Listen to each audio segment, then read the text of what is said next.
All right, guys, how you guys doing? We're doing a transmission flush on 2000. This is a 2016, but 2017, and whichever has this plastic pan transmission. I got the bolt blues, okay. And the reason I'm letting it drain like that, not taking the whole thing out, because it's gonna go everywhere when it's gonna hit that exhaust pipe if I take it out all the way. And I want to know exactly how much fluid is in there so I can put the same amount in. So for that, you gotta make some special tools. You gotta cut. This is a 10mm Allen. I had to cut that.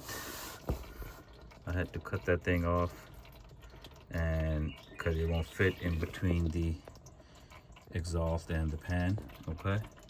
So make sure you just cut it with the grinder. And then I also had to cut this is a 8mm socket to do the fill port.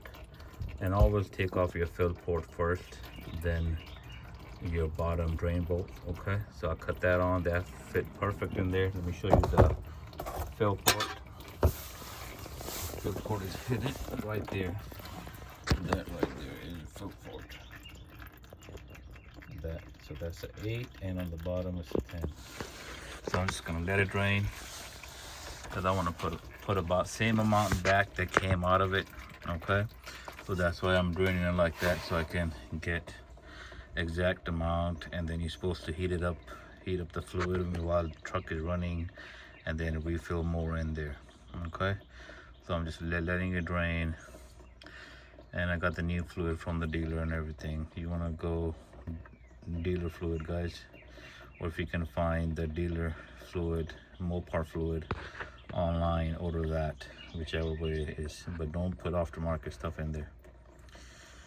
So I'm gonna fill it up from the top and then do this. Then I got the little pump thing, so I can pump it up there on the filler. You just pump it in. Pump it in there. You know, that'd be the best way to put the fluid back in. All right, guys, good luck.